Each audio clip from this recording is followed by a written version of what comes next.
Hey guys, it's Emily. I want to share this mini episode with you because I desire to be there for you, to encourage you and empower you to feel inspired, creative, and resilient so that you know anything is possible. So here's one of our mini episodes. I hope you enjoy it. Have a listen. When stuff is going on out here in our external environment, and then like, how do I deal with it? So one person was asking about family that they were getting stressed about. Another person was like being respected at work and like all of this stuff, right? And those are all things in the external. And what we often forget is one, we don't have control over that. Even though I would like to many times, we can't control how the outside world, right? And how people choose to act or react or interact with us. Or, what we can do is change our energy, like, and our internal world. And that's the most powerful, potent place, because then you are the conductor of your symphony, of your reality, rather than feeling like you're the effect. So as I was sipping my tea, I was like, if you have a hot cup of tea and you put an ice cube in it, you don't have to do anything. It just melts because you have it's really hot.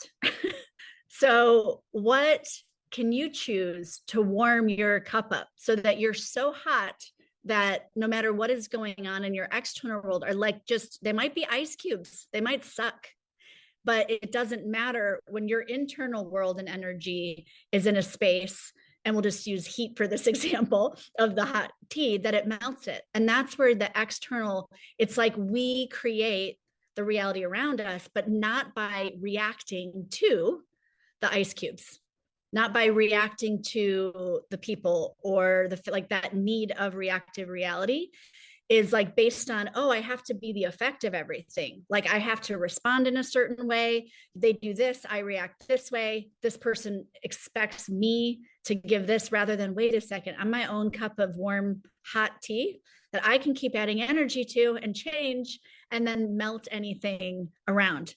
So one of the home plays for you today, tomorrow, and in the next week, like what's something that you could choose to warm yourself up, whatever that is. This is what all of these tools and everything we get at our disposal is, to take it and change your energy and then be in the world, engage with it, whether it's a plant or a walk or a person or an animal. We get tools so that we can use them to change something. Like if someone hands you a hammer and the sink is broken, well, I guess you wouldn't use a hammer on a sink, but maybe a wrench. If you just sit there with it and don't use it, then nothing's going to change, right? So it's like, what would that be for you? And just play with it, see what shows up. And I look at that too, like heating the cup up, and is something, how we all have days that are more like output days, like outflow days. If you work at a job, if you have a family, if you own your own business, there's times where output's required, right? You have to get shit done. And yesterday I had a big output day, right? And warming your cup up is taking an inflow, something. Take an inflow. It doesn't have to be a whole day, but something where you acknowledge that flowing in, that heating your cup up is what then creates the external shifting. And that's, so when you then have an output moment, it's awesome because because you're not forcing it and efforting it and being like, oh my God, I have to do this. And then that energy, we all know when we go to do something from have to or obligation, or I should do this now, or this is it sucks, right? so it's like, what could you do to have a receiving day, however you want to look at that? Receiving, heating your cup up, inflow, something where it's okay to not produce and output, because you actually are, but we so often are acknowledged by others. I'll say validated by others and respected by others at work or whatever that is, from output, right? But it comes from the being and the energy that you're being. So then when you go to do it, because we have things to create and put in the world, but it comes from a different space. But you've got to prioritize that, not like prior like, yeah, I'll say prioritize, but get how key essential that play is of going, okay, I'm going to take some time to receive.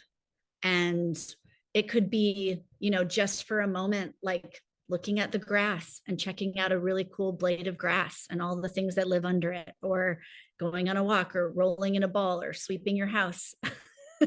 Like any of that. But that is so essential to shifting the energy, so that then what seems external and like the ice cubes getting dropped at you aren't really relevant anymore, because you know that you're the one that controls your temperature, your energy, which also puts you in a really powerful position, rather than feel like, why are they doing this? Or like, why can't I make them see this, or whatever. That is like energy. And how much energy do we use when we do that?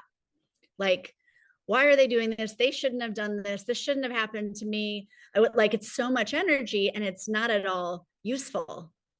There's nothing you can do with that. But what you can do is like warm your own cup up and heat up from and change your vibration. Because if you know anything about molecules, I used to be a science teacher. Temperature is all about the speed of the movement. So in like a cold cup, the molecules move more slowly. And when you heat it up, it's because the molecules are moving faster.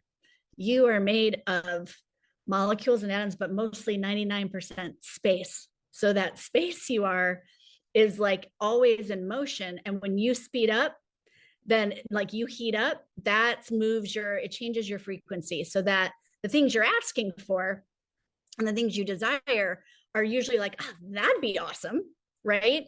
And it's like, that'd be cool, because it has like it's like got this energy that you desire. So when you move faster, that's why actually physically moving helps, because it reminds you, wait, everything's in motion. Like everything, I am, my molecules, all everything around me. So that when you kind of engage with that, it starts things moving and rolling. I hope you got something out of that. If you like these mini episodes, then please share it with someone you know who would love to hear it. And if you post about this episode on Instagram, you can tag me at Emily Evans Russell, because I always love reposting. Thanks for being here, and I'll talk with you soon.